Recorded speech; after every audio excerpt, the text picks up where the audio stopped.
in the early 80s.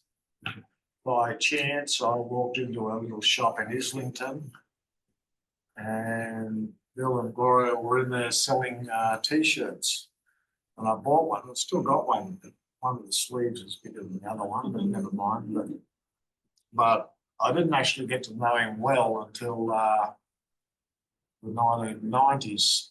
And I'd just come back from Alice Springs, and I went around, thought, oh, well, I'll see what's going on in Newcastle. I was going to do a history of the area and Aboriginal history of the area. And I travelled around different land councils, and they all said one thing: go and see Bill Smith. So I thought, oh, I wonder who this Bill Smith is. And so I ended up going over to Wallsend, where he was working at the time as the Awabakal Disability Coordinator. And he opened up the door, and I thought, there are a few black fellas left. And he was one of them. And that started a friendship that went for 30-odd years, and had its moments of ups and downs. And all the time I knew Bill, we never had a cross word. I never heard him say anything disparaging about anyone, actually. But he asked me back then to write the story about his life, and that was, I've still got a reference from John McNaughton when he was the mayor, recommending the book in 1996. It took till, where was it, 2024 to actually publish. The main reason why that was a delay was because he was still doing stuff, and it was hard to sort of put an end date when,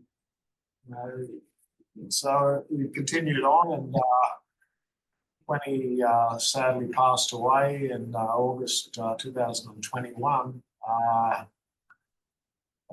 after a couple of years, I thought, well, I've got to, I'm getting older too. I've got to do this work and, keep my side of the deal.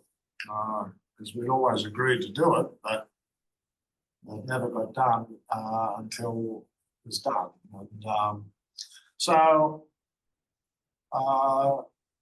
Bill's oldest daughter, Carol, so put pressure on me to have it done by his birthday, so we did that. And I decided, how am I going to write this book about this man who's done so much? I mean, you're talking about 8.3 decades of Aboriginal history in his life. And he did so much that it was a matter of the strategy I came up with was to write a tolerated biography. And by that I mean that I was focusing on a specific aspect of his life, and it was basically centered around the theme of what he achieved as an individual and for others in the community at large. Because, there is no doubt that he was a born leader. He was born in a little place called Woolbrook. He actually was born in Tamworth Hospital, and knew whether that was segregated or not, I don't know. But he was born in the new wing at Tamworth Hospital in July 1938. And he spent the first 9 years of his life in a little town village called Woolbrook, also famous for Barnaby Joyce's birthplace too, but just a bit of trivia. But the interesting thing about Bill's life in growing up in Woolbrook, there were lots of Aboriginal families living around in reasonable accommodation, and they were an integral part of the pastoral and agricultural industry. They were the labour force. So there was probably a dozen families lived in Woolbrook, population of 150, 160 people. And Bill grew up in a fairly idyllic environment compared to, say, people who were living in mission environments and places like that where there was a more draconian atmosphere. And he spent, pretty much first 9 years of his life getting up to pranks, creating mischief. The kids would sneak into the apple orchard of Mr. Wong, the Chinaman, and play cricket with his apples until he found them doing it. And then they would run home and were scolded for doing it. And Bill grew up with a very deep respect of his parents. His parents were fair, but they were firm. He used to have to polish his shoes before he went to bed, and he used to get down and pray before he went to bed. And his parents were firm, but they were good providers, and they were caring people, and they taught him to be proud of his Aboriginal heritage, that he was as good as any Tom, Dick or Harry, no better, no less. And so he grew up with that type of thinking for the first 9 years of his life. Then his father, Walter, got a job as a fettler on the railways at Uralla. So the family relocated. This marked the beginning of when they started living in the railway tents. And they went to Uralla public school. Bill, first day at school, was walking through the front gate when he heard this, "What are you doing, you little black bastard?" And this caused a physical confrontation with a young fellow called Ashley. And Bill was victorious in that battle, and they became good friends after. But he was suddenly awoken to the fact that he was being referred to as a little black so-and-so. He hadn't heard this for 9 years. And him and his brother decided to go to the local Uralla picture theatre. And when they went to the picture theatre, they were told they had to sit up the front because they were Aboriginal and there was a roped off section. Oh, this is a bit different too, he was thinking. This is not so. Anyway, they had to go and sit up the front, which was the worst place to watch a movie because you're sort of looking up at it. And that's close, that close. Yep. You're sitting that close to the big theatre. Yep. So he was starting to develop a little bit of awareness about that growing up in rural parts of New South Wales, being Aboriginal, meant something which was not necessarily positive. So anyway, he went to school. He was quite good at school. He was able to learn English and maths and stuff like that. And he was quite good at sport. But his destiny was always to leave school at an early age and work, because that was the plight of Aboriginal kids in that area, and also poor white kids, that weren't able to afford the boarding schools that were in Armidale and Tamworth. The photo up there is Bill's in the, if you can see that little black face on the second row up the back. Two black faces. Yeah, that's Uncle Bob and Dad. That's Bill and his brother. And sister behind Uncle Bob, in the middle there, up the top near the brick wall. They used to walk from, Baby sister. they were all living in the railway tents at that time, and they had to walk to about 2 or 3 miles to school. And that's where Bill received his education. Just one thing on the education. A year before Bill was born, his elder sisters and brothers were being attempted to be banned from the local Warburg public school because they had head lice, which was the usual excuse for trying to get rid of Aboriginal kids out of schools. And he felt nothing about this because he was never told. So his parents had shielded him for the first decade of his life from knowledge of all this type of discrimination that was going on. It's interesting because the parents and citizens group were the primary antagonists for trying to get the Aboriginal kids taken out of the school. But the pastoralists were their allies in the sense that they went and said, hey, these are our children and our workers. And so they actually went and represented to the education minister and stuff like that, and stood up for the Aboriginal kids. And eventually the Aboriginal kids, majority of them anyway, were allowed to stay. So there was that type of goodwill. What date is that? That's in 1937. Right. Yeah. So anyway, so Bill's becoming a little bit aware of racial discrimination at around the age of 10. And he's still not quite, lots of his relatives went off into the World War II, where some of them didn't come back. They were killed on the Kokoda Trail and in the Middle East and Europe. And that's my grandparents up there, Yeah. my two uncles, yeah, that's why and that's me on the other side. that's why I let you next door.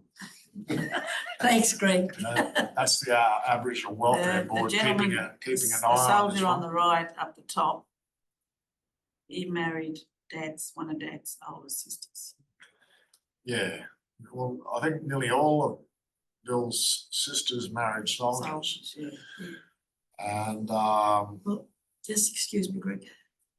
Uncle Ronnie and Uncle Dick was going up the Dakota Trail, and Uncle Dick got his head blown off. Uncle Ronnie wanted to go back and get him, and the sergeant said, "No, you can't go back, Ronnie. We've got to keep going." So this other mates had to drag him along. He wanted to go back right along to get his brother. Praise the Lord. anyway, He's that gone home. photo on the right is Auntie Gloria here when she was 17. The short hair, Yeah. and white. And it was taken by the Aboriginal Welfare Board, and it appeared in the newsletter The Dawn, which was the sort of the record keeping of the Aboriginal Welfare Board. So she was on the radar. I'll talk a little bit more about Later. that Later. later. Yeah. Next. Okay, so Bill's quite interested in horses at an early age. And he gets a lift to school on the back of a horse. This white fella's driving, and you know, he's growing up in a rural environment where there's horses and stuff are quite common. So they're riding these horses to this station one night. As a 12-year-old, he's riding this horse, a little mare, and the stallion comes across interested in the mare. And so he bolts for this gate. The gate's closed. He falls off the horse, breaks his leg. He gets taken to Dr. Beath, who at midnight to get his broken leg attended. And Dr. Beath has had a few drinks and puts the leg on crooked. But anyway, that was the end of Bill's education. He had the leg in plaster. He went to school for another month or so. When he could walk again, he starts working at a Kentucky station, which is primarily a merino sheep station, and he's just about 13 years old. He starts working, breaking in horses, general station hand work, and and he's working for a fellow called Harold Fletcher, who at that time owned 40, I think it was about 40,000 acres. It was a huge property. And they had some of the best merino sheep in Australia. And Harold Fletcher had a daughter, Anne Marie. And one of the instructions that Harold told all the people on the station was, my daughter's not to ride horses because they're too dangerous. So she comes up to Bill and says, can you teach me how to ride a horse? Bill says, could see that she had a passion for horses, and so he disobeys the instructions from his boss. And next minute, she's riding a horse. Next minute, Mr. Harold Fletcher comes out and says, by Jove, what are you doing there? Emery's just about to jump off the horse, and Bill says, stay on the horse, keep riding. And then he says to Harold Fletcher, she's a good rider, eh? And then for some reason, Harold Fletcher recognised in Bill some quality where he had leadership skills. Like he was a thinker, he did his own thing, and a bit stubborn, but anyway, he's looking after sheep. Part of the station hand works were looking after sheep, and he had to take this small number of sheep across the New England highway, and a car comes along and collects 4 or 5 sheep. Boom. And the driver's gone with the wind. So Bill goes back and says, this fella got his number plate. Anyway, they pick this fella up in Uralla, the police. And he immediately denies anything about the sheep, and they look under the bonnet, and there's a lot of wool. So anyway, he gets charged. And Harold Fletcher, the boss, has to go up there with the court hearing. And he takes Bill with him as a witness. And there's a 15-year-old, and it's in the records, and it's in the book. Bill testifies in court.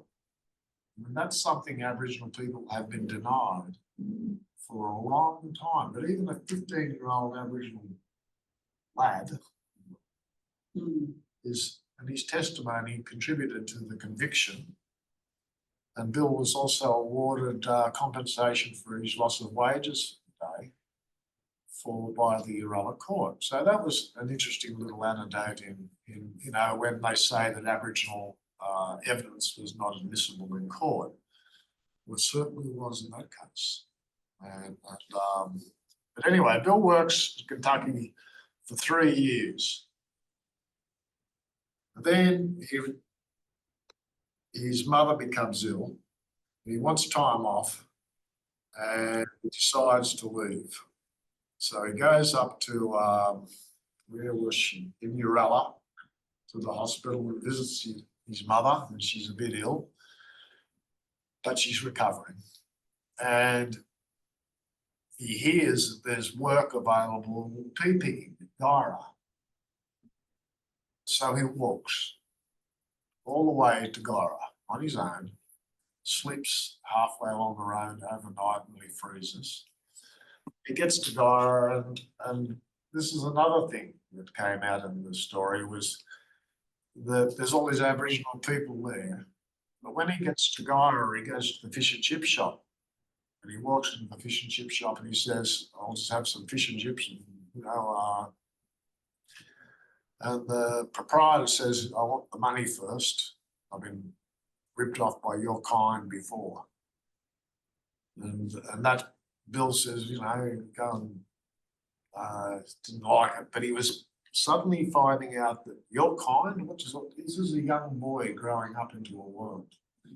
and he finds where all the Aboriginal people are that are down near the property where the peas get picked. And he goes down there and they're all welcoming and cup of tea and all this sort of stuff. But he's very young and ambitious, and they didn't start pea picking until 11 a.m. in the morning. But Bill had this idea in his head that if he got up at 7, he could pick 20 bags of peas before everybody else and make quite a lot of money. So he gets up at 7 a.m. and starts picking the peas. By 10 past 7, his hands are frozen. He can't feel his hands. He can't light a match to light a fire to pour his hands out. And then 11 o'clock, the old people turn up and say, "Told you." And, he wouldn't be told, but and then after they do the pea picking, he gets a job picking potatoes. And the manager says, "I like the look of you. Can you drive a tractor?" And he said, "Yeah." So he ends up driving the tractor while they're all picking up the spuds, and they're all throwing spuds at him because he's not this young romper's come along and suddenly. But the interesting thing that came out in that research was that I found that Aboriginal people were an integral part of fruit picking all across Australia. They were the backpackers of today. They were in Gundagai, they were sending buses out to Alice Springs to recruit Aboriginal asparagus pickers.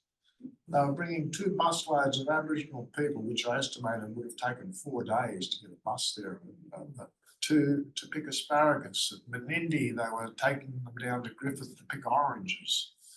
And this is, I know there's a little bit of research on that in that area, but there's a big story in the Aboriginal fruit pickers, that were an integral part of. Anyway, Bill's picking fruit, and picking potatoes, and then there's a woman working there with a young daughter, and she's got a caravan, and they're going to head down to Victoria picking something or other. And they ask Bill if he wants to come with them. And he goes and he suspects that the old woman wants him to marry the young one. So he goes and talks to his mum and dad about it. And his mum and dad give him some advice. Get yourself a good, stable job and, lay some foundations for the family you're going to have one day. So he doesn't go down to with these people, and he then decides love is in the air.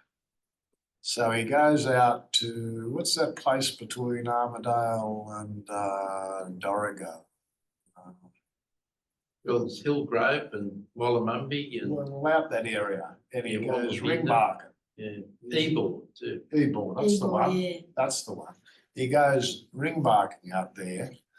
And I said, "What are you going out there ringbarking for?" And he said, "I was courting the woman." And I thought, "Courting your woman?" He said, "Yeah, I took 6 months off." He was working. I took 6 months off to go and court my woman.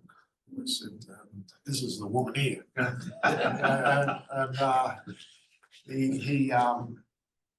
Anyway, they go to the movies. He goes and asks Auntie Gloria's parents if he's take a daughter to the movies. They go to the movies. Neither of them, I have interviewed both of them, can recall what the movie was.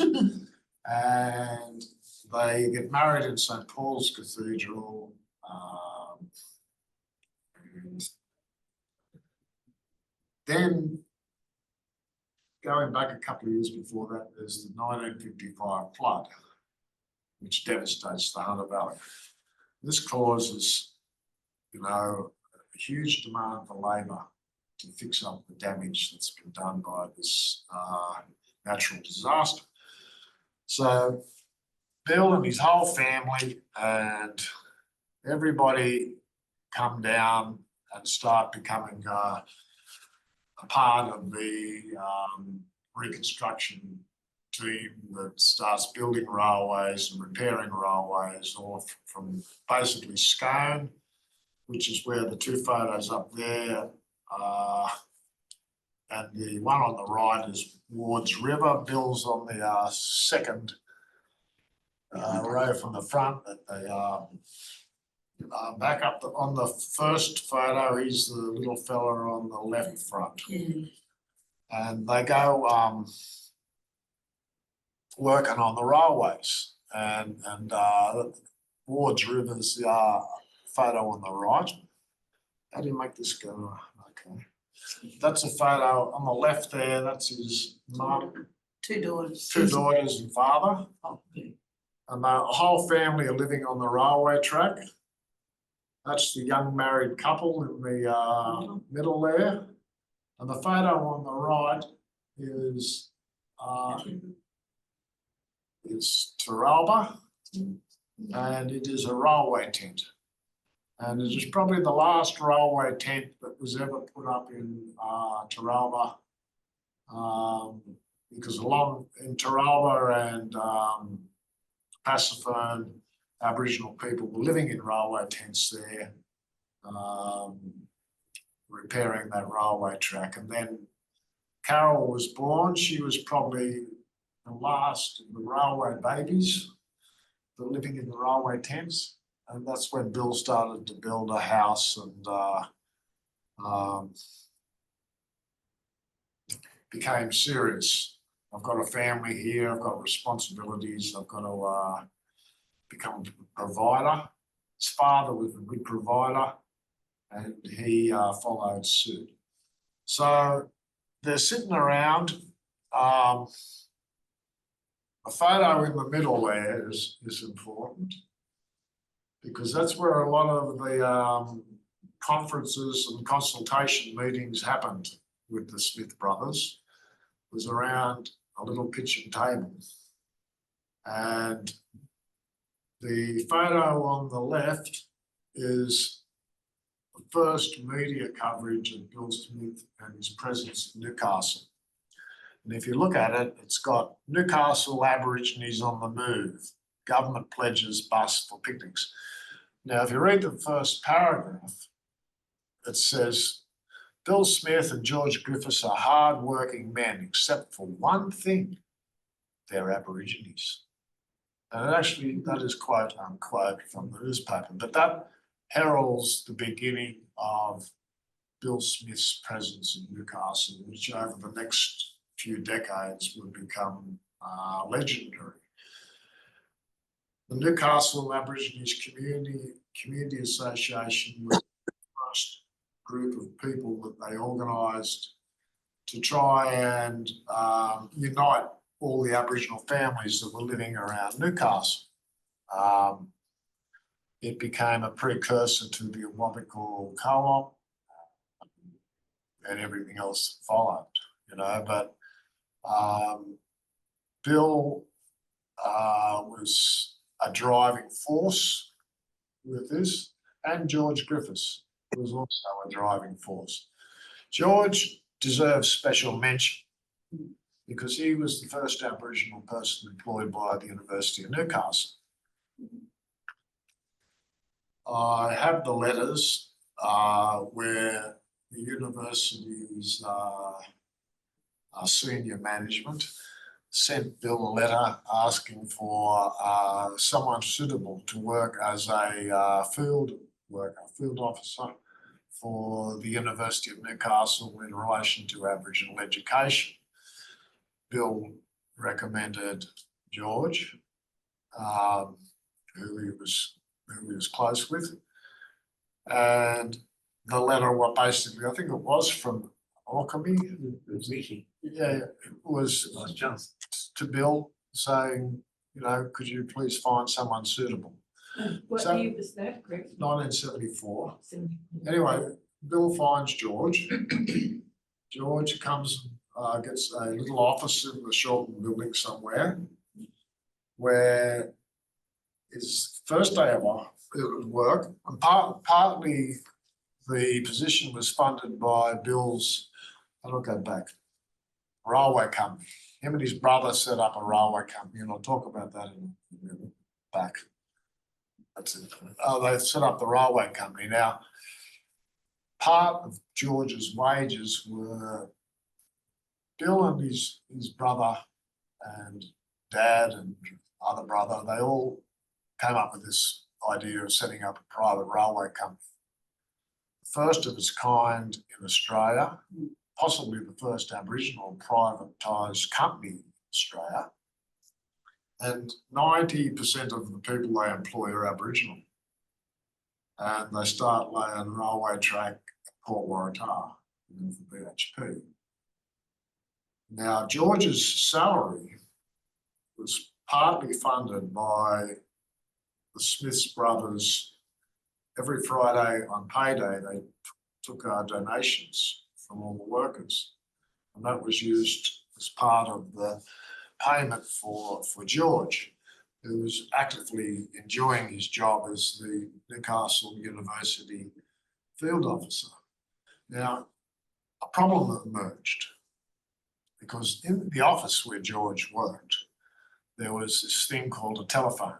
It had back in the days when it was connected to a wall and all that. Anyway, George saw this telephone there and he picked it up and yep, it's got a dial tone, and proceeded to make trunk calls all over New South Wales to his family in Gunnedah and Tweedy, I think. Tweedy was the bean counter that came across the phone bill, which was something like $465, which was For your house. in those days was enough to put the university into receivership. So they weren't happy. They weren't happy about this phone bill one bit. And so they write to Kavanagh, who is the Minister for Aboriginal Affairs, federal, saying, cough up, you pay for it. Kavanagh says, no, we're not paying for it. Well, who's going to pay for the Newcastle Aborigines Community Association eventually paid the phone bill off. And George gets told that his office is needed, and some academics, needs some homeless academic needs somewhere to work, and so George is out. Get out, George! Don't let him do the phones again. So I always thought that was a bit tough, they let him in the office with the phone. Yeah. So anyway, the other thing is just on the right photo up there. That's at what's that cathedral up in Christchurch. Christchurch Cathedral. That's possibly the first time the Aboriginal flag was raised by a city council anywhere in Australia. Yeah, it was. And I think Joyce Cummings was the mayor. Yeah. There's a few old Stan Masterson up there too. yeah, and old Only Dorothy. people past, Jimmy Wright and Lyle Munro Jr. No, that's senior. Senior, was it? Yeah, that's senior. Anyway, so they were very innovative, and the other thing that they started was when Bill was growing up in Woolbrook, they had a football team. Woolbrook had about 200 people, and they had two football teams. One was black and one was white.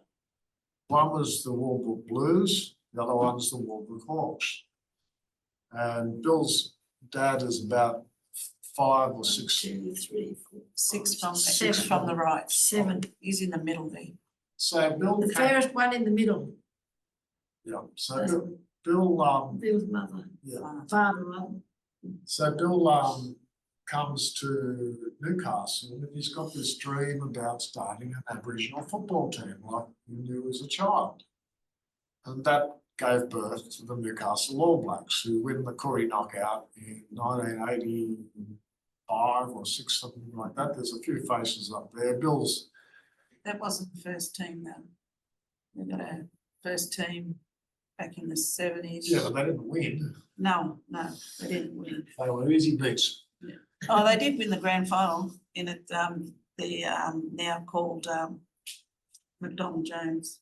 Yeah, but anyway, Bill's in a blue shirt on the left there, and he starts up this football team, but he also becomes an ambassador throughout the Pacific Islands, and he goes to New Zealand, Samoa, Tonga, Papua New Guinea, and along with Bob Abbott, who was the head of the ARL, Australian Rugby League at the time, they lay the groundwork for what we have today in the NRL, which is probably a very significant portion of South Pacific Island footballers. So they were doing those back in the 1970s and 80s and 90s, and establishing this communication between many of the South Pacific island countries that are now an integral part of the fabric of rugby league in Australia today. So that was a passion of Bill's. What's good? Anyway, the railway company that they formed is very successful for a while. And then the federal government decided they want to help them. So they give them a $600,000 loan. They build a factory at Lambton, and next minute the government starts trying to control it. I won't mention the particular Aboriginal representative that's leading them at the time, but they want to stay. You know how much you quote. They wanted to basically take over control. So the company becomes defunct by about the late 1970s and folds up. But in the meantime, they did some pretty amazing things. They built the railway track at Port Waratah. They were part of the convalescent team that repaired after the Granville Railway disaster that struck Sydney at 6 o'clock in the morning or something like that. And they also fixed up the zigzag railway at Lithgow, plus numerous other projects around the countryside. But anyway, Bill had been part of the Newcastle Aborigines Community Association, which was the founding of the Wawaka Co-op and medical centres, and the rugby league, but he was now about to take a big step by going into federal politics. So the photo up there, where's this thing? How do you go back? That's it. The photo up there is out the front of Sydney University. He joins what they call the National Aboriginal Conference. He is elected. It's not compulsory to vote, but he was voted in 1981, about November. He becomes the New South Wales Eastern Seaboard representative. It's a national body of Aboriginal people from every state. They have a meeting and then they decide, wait, we haven't got anyone from Tasmania. Tasmania got forgotten again, so they had to go down to find Roy Nichols, who became part of the Tasmanian representative. And the NAC was an interesting period. Lyle Munro Senior was chair of what they call the Makarrata Committee. This was a long time before the Uluru Statement ever appears. And he chaired what they call the Makarrata Treaty back in 1979. That started, and when Bill came on in 81, it was still going. And they made representations to the Minister for Aboriginal Affairs and the Prime Minister. And it was not unusual for Bill to change his spark plugs to go and have dinner at the lodge with the Prime Minister. You know, he changed his spark plugs to make sure his car made it. But Anyway, the Makarrata Treaty was something that they were talking about in the early 1980s. And they went up to the Minister for Aboriginal Affairs and they said, we want a treaty. And he went to the Prime Minister and he said, they're talking about something about sovereignty. They want sovereignty or something. So the Minister comes back and says, I just want to clarify something with you. Do you want sovereignty? Is that what you're asking for? And Lyle Munro says, no, we don't want it, we have it. And anyway, problems start emerging in the NAC, nothing like ASIC, which comes down the track, which is follows it, but they decide to stop funding the NAC in 1985, late 1984. Now, Bill comes out and you can see that he's become quite a presence in the NAC because he becomes spokesman for them. As they're getting shut down, there's a headline which says, where is our voice? So the voice idea is coming back from these, you know, it may even go back further, folks, I don't know. Bedalong might, where's my voice? You know, I don't know, but I know that a lot of the current dialogue that's going on today was certainly could be traced back to those men back in the 70s and 80s that were advocating for Aboriginal rights and a treaty. The photo there on the right is at Sydney University, and Bill's talking. Was that an echo? The Blue Mountains. That's out at the front. And they're all the delegates. There was range from about 35 to 37, depending on how funding was going. Next page. Okay. Land rights became part of the conversation during the early 1970s. I mean, it had always been part of the conversation, but it was becoming more dynamic and active. 1972, the Tent Embassy was put in Canberra. In, I think it was 1982, around September, the Commonwealth Games were on in Brisbane. And the NAC, which has put together a protest meeting, bit similar to today, you know, negotiations with the police and all this sort of thing, and making sure it's all going to be done. If you take note of the photo, Bill's standing on the left of the banner, which I had called a flag, and I thank John Lester for correcting me there. It's actually, he was right, it was a banner. Yeah. And they were demonstrating for land rights in Brisbane. Commonwealth Games. Yeah. So anyway, 1985, Bill's out of a job because they're not funding the NAC anymore. So he applies for a position The company he started. With the company he started. With the company he started. He applies for a position as the Awabakal Disabilities Coordinator. He's had no experience in health or qualifications in health, but he takes the job on. He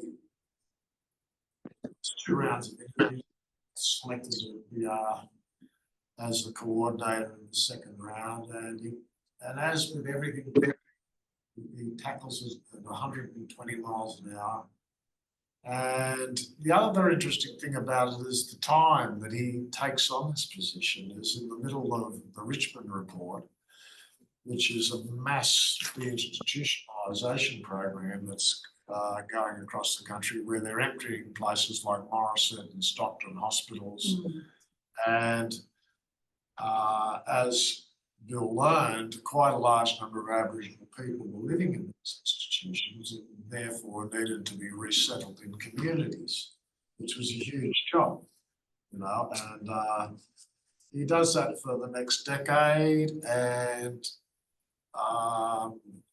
I became close with him in the last couple of years when he was working for disabilities, you know, and we'd be going around picking up secondhand wheelchairs and stuff for people, you know, like it was really grassroots type of stuff. And he would go out to places like Stockton Hospital and Morisset, and he was hands-on. He'd be out there helping them with picnics and barbecues and stuff like that, and taking an active interest.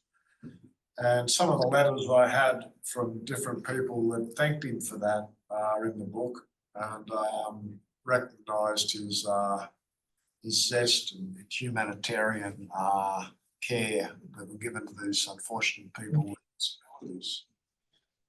So he's cruising along with that for a decade, doing that type of work, but at the same time, he's also emerging as Newcastle's Aboriginal dignitary or ambassador. 1988, he goes and gets invited to have dinner with Queen Elizabeth II,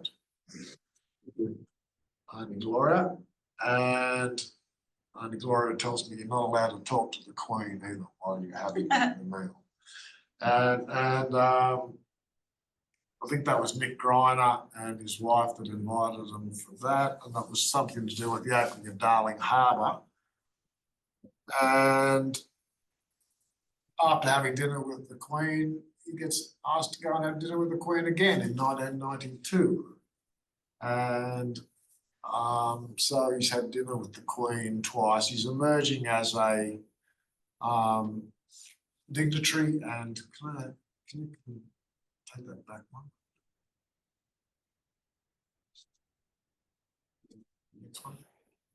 Next one. That's it. In 1993, I think it's Robert Longley that gets awarded New South Wales Aborigine of the Year in recognition for his services to Aboriginal people through the railway company, the privatised railway company him and his brother Robert had set up. His work in setting up the precursors to the Awabakal Co-op, his work in disabilities, and his recognition for that was in 1993. Next. This was a very interesting chapter in my life, if I can just have a brief sojourn there.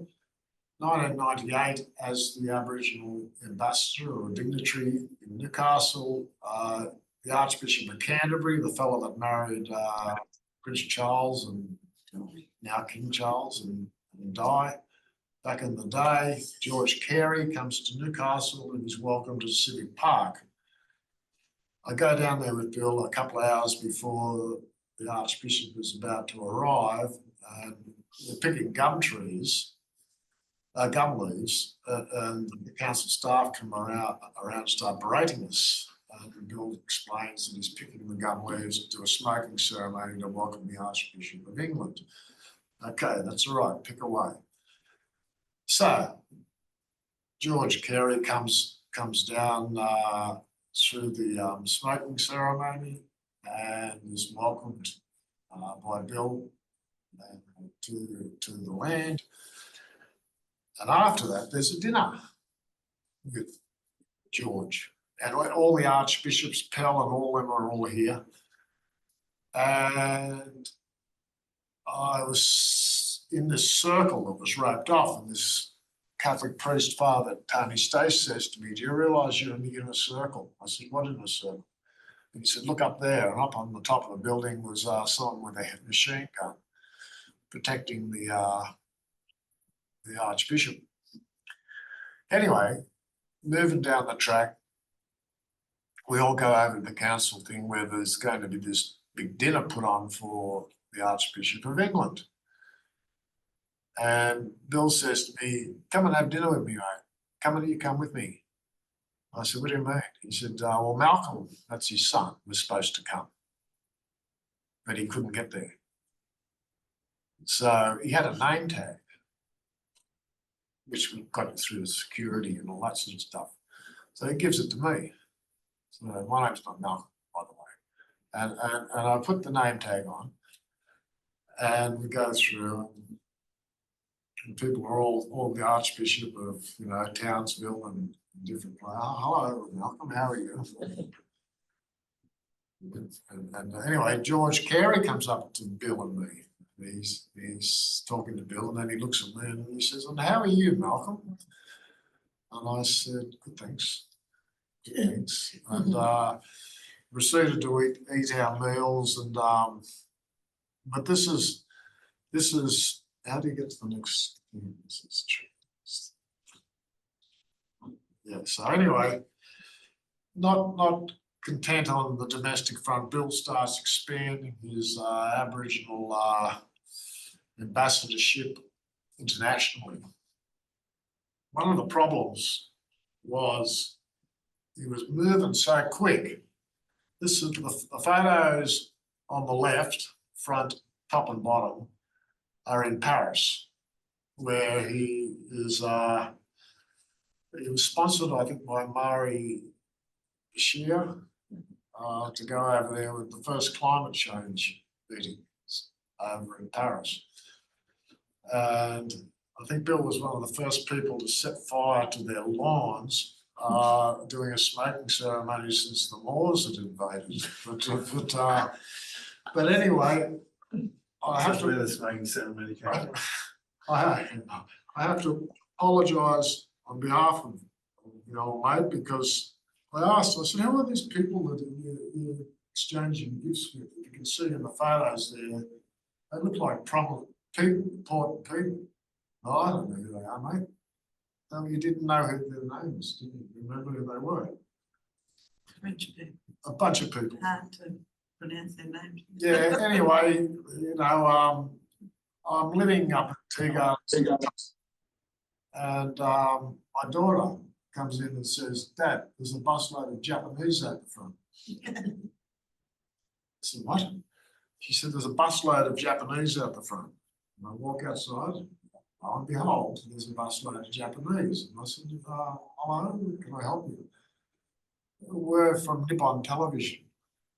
Bill Smith sent us up here to do a documentary on dolphins. And next minute, about an hour later, Bill turns up, and we go and hire these boats, and we go to Corrie Island. And the photo, the black and white photo is Saya, who's a movie star. Yeah.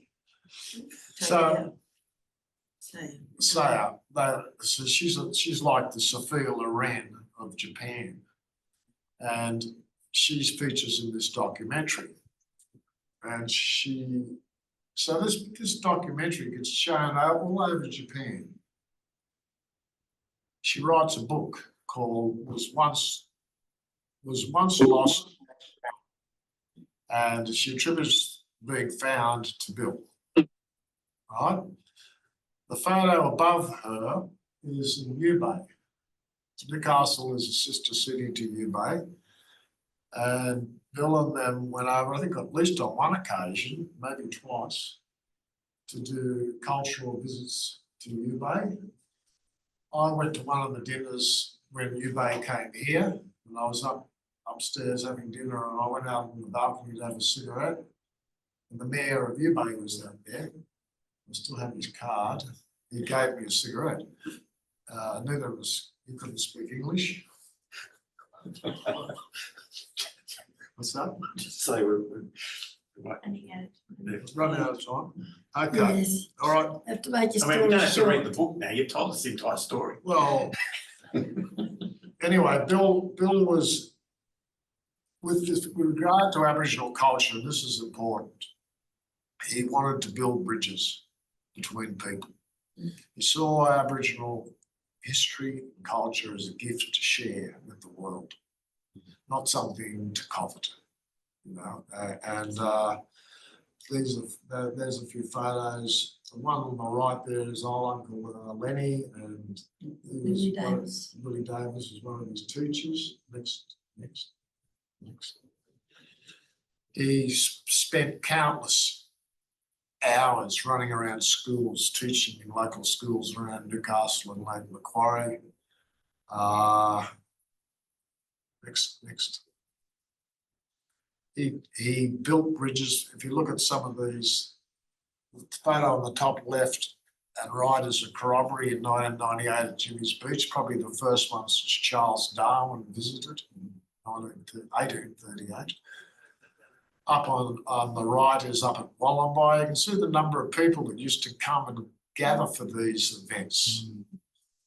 You know, that he was talking about Aboriginal culture and sharing with non-Aboriginal people.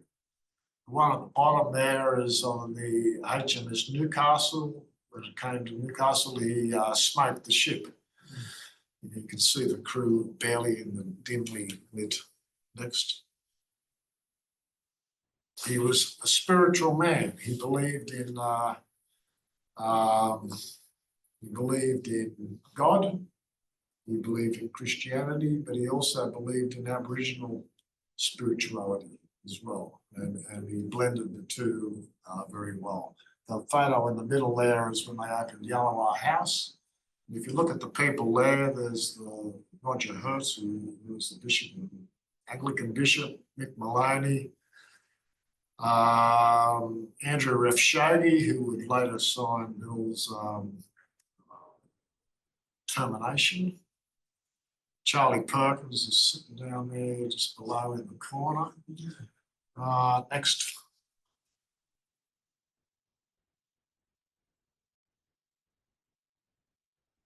And one thing I'll say now, this man had risen to the heights of legendary status around Newcastle. He was the man for several decades. Then he took over as chairman of a land council called Kupatu, and that's when things went pear-shaped. He was not experienced. He was not sufficiently understanding what was happening to deal with what had happened. Suddenly this land council, you know, had Aboriginal people had gone from being recipients of rations and working, you know, from hand to mouth, to suddenly being given $40 million in land. You get a lot of friends when you've got that sort of money.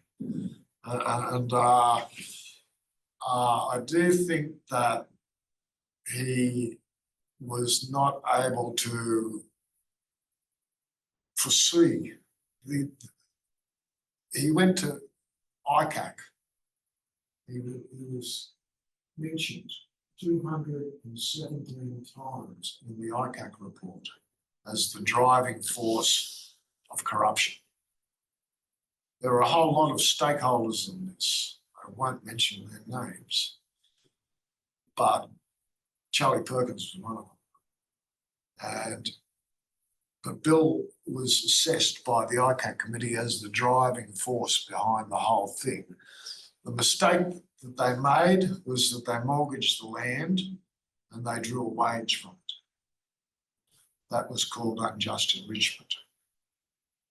Bill had to leave his job as the disabilities coordinator to coordinate this development. He took a wage, which was a good wage. But the problem was when you've got 200 and so many members that are all coming from the rations history, they wanted a piece of the action too. And people, and there was nothing in the Act to actually give guidelines on how you manage this stuff. So it was really the blind leading the blind. I don't believe that the developers or Bill would have, they weren't trying to hide anything, you know. I mean, everyone knows that good crooks are clever. they weren't trying to hide anything. They were quite open and transparent about things, but they weren't aware that they were in breach of the law because of the vagaries of the 1983 Land Rights Act, which when they all got, eventually ends up in the High Court, they all basically get told to go away. But the amendments to the legislation are huge. The guidelines, Ref Shoghi, who signs the appointment of an administrator to take over the Land Council, even says it. The magistrates that have got us trying to work through this stuff are saying these people were in the situations of duress where they weren't experienced to deal with this type of business.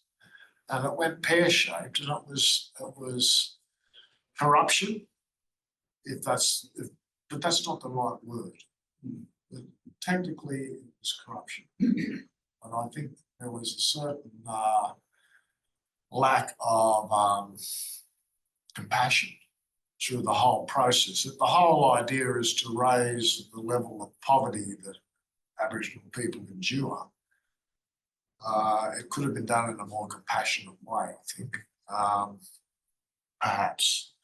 But anyway, that caused great hardship. Bill went from being, someone who was having dinner with Queen Elizabeth and the Archbishop of England to, I picked him up hitchhiking along the road near Roman Terrace. He was a broken man. He'd left his dear wife and he was totally lost. For 6 years, he came up and lived at my house for periods of months at a time. And he was lost. The court case went for over 7 or 8 years. But like a good fighter, he got off the deck and got up again. And he proceeded to do what he did best, which was build bridges between people. Black, white, brindle, Chinese, German, Italian, English, doesn't matter. People are people are people. And that was his greatest gift, I think, is that he had no hate in him and he wanted all people to get on together, but most importantly, to learn to respect Aboriginal history and culture and its place in our country. This photo here is part of his legacy. They put on a tournament. The photo on the right is his grandson, Will, who's going out to play for the Parramatta Eels. And Bill's going to do the welcome to the country to start the game off. And out of that Compart 2 business, where he went to court all those years, he won that case. Yeah. Won the case. And the High Supreme Court. And the High Supreme Court, so I was there the last day of it. High Supreme Court judge said he could have been the next Eddie Mabo, only that his people went against him because of the jealousy and hatred and bitterness and what he was trying to do for his people. And he's always done it for his people. And they tried to make out like the people went against him and they tried to make out that he was corrupting and doing the wrong thing with the land and that to where he wasn't. And the High Supreme Court dismissed it all. So he was very disgusted in his own people that turned on him and put him through what he went through. Photo up there is No, I want to set that straight. Bill at the front, and that's a football game he put on in 2017-18, which was to honour his dad, the Woolbrook Hawks, and to reinforce the. Now, one more thing. Next one. That's the next one. Now, I'll just tell you a quick little story and then I'll stop talking. I haven't done this stuff I've retired 6 years ago and I thought, I wonder if I can still talk. You certainly can.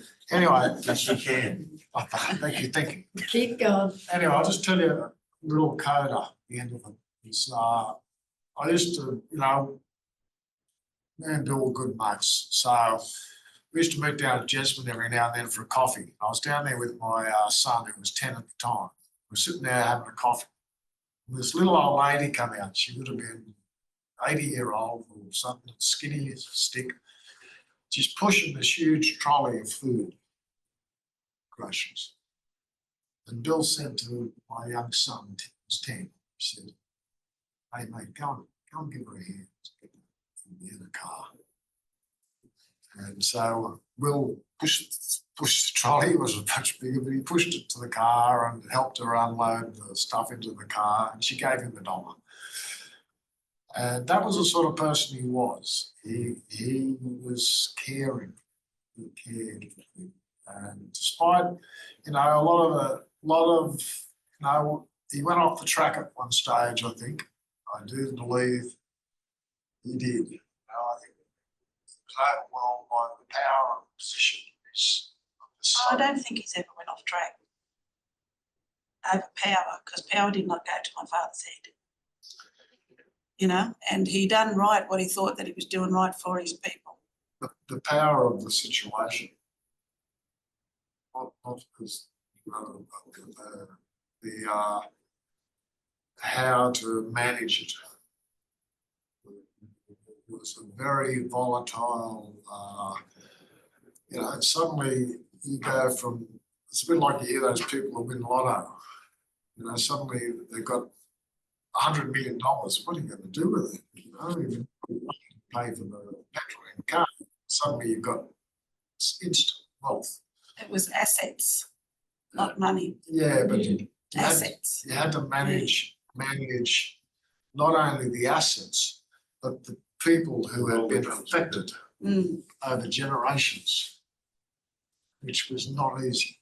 And I believe he was not adequately supported in that process. No. I think there should have been a whole lot of guidelines and support, and there was none. There was none, not even government. And because basically people were all walking blind. But as we all know, in this great country of ours, you've got to have a scapegoat somewhere. And he was the scapegoat at that time, not deservedly. I'll shut up. Thanks, Bruce. Thank you very much. Yeah, well, look, that last moment with the daughter versus the biographer, that's the tension in the room, all right? And there has to be Especially if tension, you, but it's if like you anything. live it with your Well, parents, look, if the movie was all, if we go and see movies for the rises and falls, and struggles, we don't go and see movies to see everyone just coasting No, nicely. We walk yeah. out, so it's, no one's perfect and no one can have a steady life. These are the sorts of challenges. But thank you very much. Look, we've got another presenter here which we've been ignoring. I asked him to fill in because we had two. I was thinking I had to fill in for both. Sorry. Wonderful. Yeah, it was. And how are you going to stop it? I didn't want to stop. It was like stopping Bill's life. I didn't want to stop. So. Well, like I said, it's only part. Yeah. So you didn't bring books. Sister's got the books. Yeah, because but people have been there's a I gave it to Greg There's a book there. to whoever wants to purchase books. Because look, it's really important that he is a larger than life character in the way people do see it is that there's been a big fall, and you need to the story needs to be out there. Whether people agree with the story is up to them, but I think you've done the right thing by getting it because he's just influenced everything. For the last few years that we were working at the university, he would come along with Greg every few weeks or months to advise. He was always helping us somehow, He was always there to provide advice about things that were worrying us or if we had a difficulty. So, we can vouch for the fact that he was there all the time. So, and also never had a bad word to say about anyone. He never complained about anybody, we just always spoke about, Always giving. Yeah, so I think. I'm sorry that Sharon Healy wasn't able to be here because she always regarded him as uncle. She was great. She's one of my colleagues. Yeah. Okay. All right. So how about we jump into so you've got to turn that Ross. around, have you? Yep, I can turn it around. Anyway, thank you very much Thank you. one more time. I've given Greg, the Yeah, we'll have, details if of you, the everything details else, are the where by Bible the or board, then that'd be whatever. great. Yeah. All right. So, You ready to go? yeah, Look, are we I'm, ready to go? No, Finished? I'm just, I won't be very long. Oh. I'm going to talk about someone who's been long forgotten in Newcastle, a man called Ninian Melville, was born in 1843, died in 1897. Now, Newcastle, indeed all of New South Wales, have had some parliamentary representation since 1856, because it was only women. I mean, so the women weren't included, it was only men back then. And I guess it would have only been white men as well that were allowed to vote at that stage. And then, of course, we've had federal representation since 1901. Now, a few of those the people elected for this region have been outstanding. Arthur Griffiths was one at the state level, and James Fletcher being another. A few have been hopeless. Well, most have been somewhere in between, and one of those people was Ninian Melville. His father, also called Ninian, was transported as a convict, arrived in Sydney in 1834. After getting a ticket of leave, he set up as a cabinet maker, got married in 1841. They had 6 children, and one of them, a son, Ninian, was born in 1843, who later followed his father into the business. Now, one of the largest issues in the political arena during the second half of the 19th century in Australia was that of free trade versus protection. Now, in New South Wales, the free traders were the dominant force, while in Victoria it was the protectionists. I mentioned this as it formed the basis of Ninian's politics. The cabinet-making business of father was able to compete during the 1850s and early 60s, while ever the population was increasing and the economy was booming, largely because of gold rushes. However, as economic growth slowed in the mid-1860s, the Melvilles business and many others in Sydney were not able to compete with cheap imports, and it folded. Ninian and his father were political activists and often spoke in the domain on behalf of the Sydney unemployed, demanding a protective tariff. After 2 unsuccessful attempts to enter Parliament, in 1880 he was elected to the New South Wales Parliament as one of the members for Northumberland. That was when there were 3 people elected for each electorate. And he held the seat until 1894 as a protectionist member, an advocate for the interests of the working class. Now, Henry Kendall, who I think we've all heard of, well-known Australian poet, by contrast, was allied with the free traders, and especially with their leader for much of this time, Henry Parkes, who had given Kendall a cushy job in the public service in the 1860s. Parkes had begun his political career as a radical Democrat, but became increasingly conservative the longer he stayed in Parliament, and Kendall was much the same. And his poem, The Song of Ninian Melville, makes no secret of how much he despised the largely uneducated working class, who by and large refused to buy his books of poetry. So to make it worse, some of them also drank heavily, and as a reformed alcoholic, there was nothing Kendall despised more than a heavy drinker. So Kendall's first book of poems was published in Sydney in 1862, his second in Melbourne in 1869, his third in Sydney in 1880. It was published by William Maddox, who had taken a risk in publishing this book. Neither of Kendall's previous books had sold well. Kendall had the ingratitude to slip in a poem he must have known to be offensive and libelous. Now, Maddox was a busy man, and so he didn't read The Song of Ninian Melville. Now, John Lockley described what happened next, because he was a boy at the time working for Maddox, and he says, I was apprenticed to Maddox, the printer in George Street, when Kendall's Songs from the Mountains came off the press.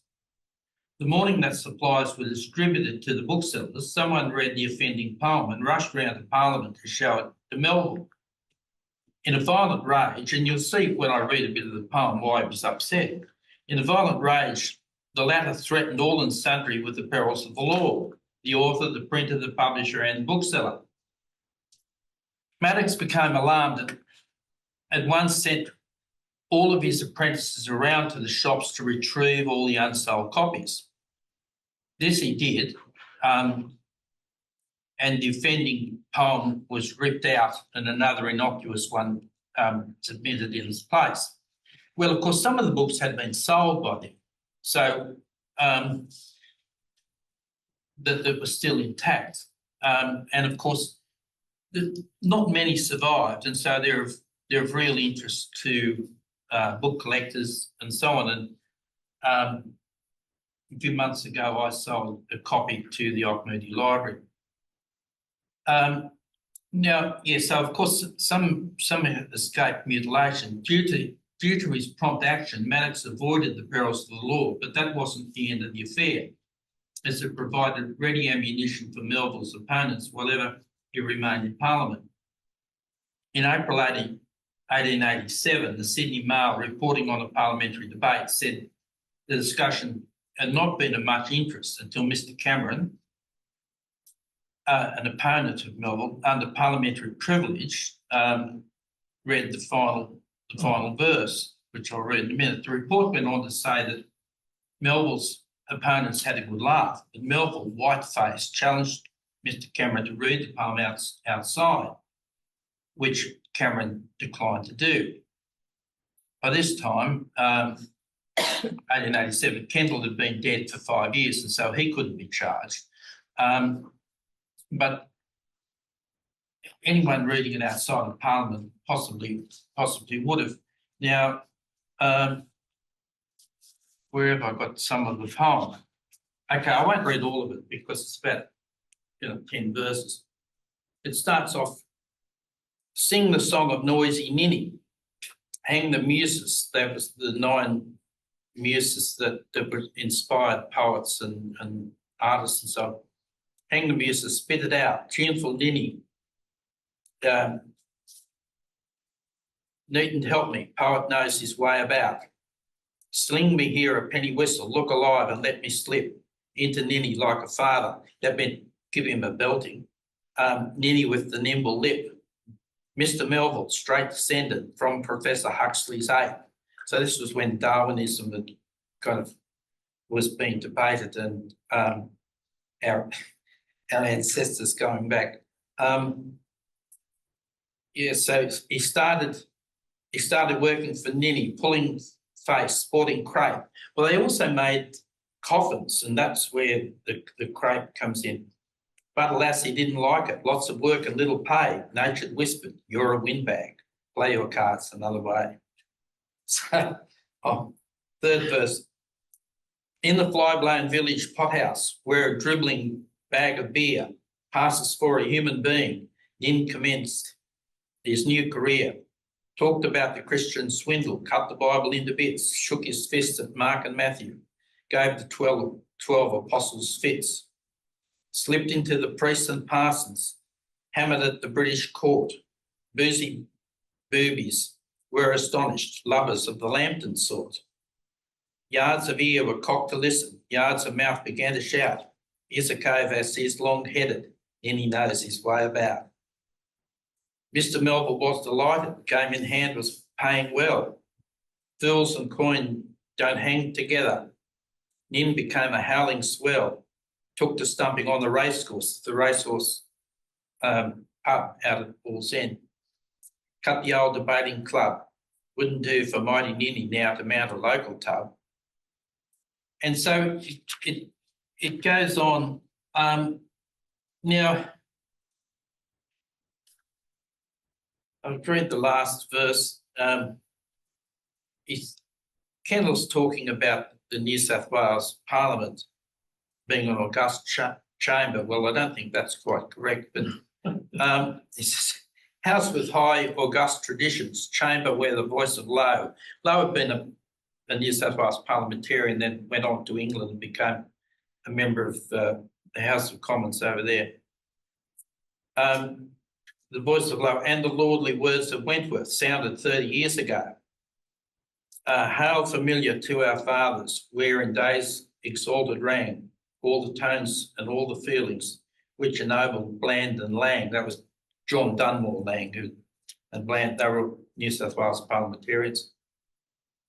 We in ashes, we in sackcloth, sorrow for the insult cast by a crowd of bitter boobies on the grandeur of the past. To take again your penny whistle, boy, it is no good to me. Last invention is a bladder with the title of MP. So you can see why Melville got a bit upset and threatened to take it to court. Now, I just read the last couple of sentences. Nenny Melville has an Australian Dictionary of Biography listing, so you can look it up online. He was accused at one stage of taking the odd bribe. Now, I mean, most politicians in those days did take a little bit. There were some that took a lot, but one of the ways you can tell is how much money was in their estate when they died. Now, when Melville died, he was a relatively poor man, whereas someone like Sir Robert Askin, when he died, there were millions there because he'd been accepting bribes for decades. And so, as I said, Nenny's not right up there with some of the parliamentary representatives, but he always stuck up for the miners and the working class. Another issue that was important in those days was the issue of temperance, whether they were going to, because there were a huge number of hotels in every town and village in Australia, and alcoholism and heavy drinking was a problem. And Nenny was a member of the temperance orders, but it said that if you wanted to see him, he would be found with his large pipe and long black coat, wearing his top hat. Excuse me. And he was often seen in public houses telling audacious stories. He died suddenly, I think he was only 53 years old, in June 1897 at his home, Northumbria in Summerhill. Was buried according to the primitive Methodist and Good Templar rites in the Balmain Cemetery. Excuse me, please. Yeah. I'm sorry, but we'll have to go. We've got an emergency. Okay, that's right. Well, I'm just finished. That you give you a ring later. Yeah, so Thanks. there is Thanks for having us today. That's all right. Very nice. Thank you. Appreciate that very much. Thank you. thanks for coming. Thanks. I enjoyed it. Thanks very much. Yes. Yes. Yeah. Yeah, well, that's really really all I had to say about Nenny. Oh, I was going to mention there's a Melville Street between where Hamilton South is and Broadmeadow, and I think that's named after Nenny, but otherwise, and I can't think of the woman's name. Historian here, the married name's Melville. Rosemary? Rosemary. Yep. I think her husband was related in some way to Nenny, but and the only reason that, of course, we've had a lot of parliamentarians, most of them have forgotten. Probably the only reason Nenny's remembered is because of this audacious and libelous poem that Henry Kendall wrote about him. Anyway, I'll leave it there. All right. Thank you very much, Ross.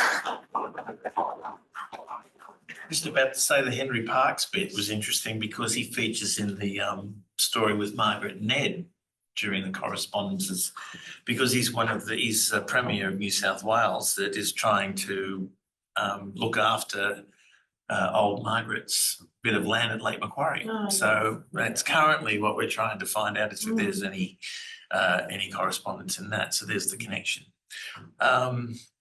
Yes, and Paul, you were there. Yallowa Place was mentioned during Greg's I was talk, there. because that's where I met. I think I met Uncle Bill and Uncle his brother Bob. So anyway, well, look, I think we've come to the end of the day, but look, there's our updates are on the Hunter Living Histories page, including the history seminars that are free to attend as well. They're run by the university. The various blog posts, there's events. We've got a preview of Unroll downstairs if you want to have a look at the exhibition that's currently in preparation, which will launch early next month, which is pretty fabulous. It's been very interesting. Lots of interested. What was it on, Johnny? On the unrolled maps, the forgotten maps of the Hunter region. So I've just got enough that can fit around the walls, but they're just fascinating things. The students have really been getting into them, just staring at things for hours. So they're quite entrancing. So don't miss that before you They're leave. very important. Yes, and very important, definitely. So thank you very much, Greg, for They're coming very in. important. And Stephen has just said Union Street used to be called Melville, and so was the swamp near there. Thanks Good. for Thank that. you very much, Well, Stephen. thank him for that, because that would, I mean, there are other Melvilles around the place, but I think that would have been named after him. yeah. Oh, that's good. And I didn't know the Rosemary connection, so I know Rosemary Melville. So now I know a bit more about it. But you wouldn't recite that poem to Rosemary, would you? All right. Well, we'll see you in November, which is just a few weeks away. So thank you very much for joining us this afternoon. Oh, sorry. Just really about maps, you know. Yeah. You remember I went over to the British. Taunton. Yep. And I gave you You did. You The helped number track of- down. maps That's that are really important to Yeah. Newcastle. Yeah. Now, we haven't seen, are they online? Yes, now? they are. Your second one, that you helped track down the Borrelia from 1801, Yeah. which is down there. Right. But the second one you helped track down was the Jeffreys, 1816, Yes, and yes. that has now been featured because they're making a movie on shipwrecks and they're chasing the Estremina, which is One of the things over there, when I was there, the archivists said that the Australian government was very interested in looking at ancient maps and things that they were looking for expanding their interest at the time, you might remember. with East Timor. So it was very interesting. Yeah. But there were some other documents relating not only to the maps, but to how the maps were all brought back to Taunton. And every sailor, every British Ship's captain. ship's captain Yeah. had to send adjustments to All right. ports. Well, you wherever they keep it went. for the next Hunter Living Histories Right. meeting because it'll probably be on mapping again. But we'll also have Eleanor Foster's presentation on material life at Port Stephens, which The looks other at thing is that the Aboriginal, the notice of Aboriginal people in Newcastle was on the Shortland map. Yeah. The first Shortland map, and that's really important. Yeah, until it was published in 1820, and then they disappeared. Yeah, it disappeared. And see, I got Henry Danger's book from 1827 about the Hunter Valley, and it had a map that went with it. Yes, And the map was really large. yes. And anyway, so having got the book, which is very rare, I then of course wanted to get the map. Now I'd heard from an antiquarian book dealer that many decades ago, it sold to this original copy of that map to Kerry Packer. Yes. So working on the assumption that the Jamie Packer would have inherited the map. Yeah. So I thought, well, I've got to get in contact with Jamie because Jamie won't know how much it's worth. You know, I can probably offer him a few $100 and it's worth a lot Or a more. beer. Anyway, so, He's listening now. but You know, it's but I don't have Jamie's email or his private phone number. So this is back when we'll get it Jamie for you. Jamie was, well, that'd be good because at that stage, Jamie was still a major shareholder in the Star Casino. So I thought, well, I'll send an email to them to, telling Jamie that I was interested to see if he had the map and if he'd consider selling it. Well, Well, technically it belongs here because that map, yes, I know, but I was going to get it cheaply and then sell it to you. yeah, Well, but anyway, look, I know Jamie's a busy man, but it's about 4 years since I sent the email and I'm still waiting for a reply. So why don't you send it again? I don't think that that Jamie's interested in selling me Well, I the think map. it'll be the second approach because that's the map that belongs in our copy of the Dangar, which is held here. Okay. So, and there was one, I was told that they did approach Kerry Packer Oh. to restore it back into our book. So maybe before you buy it,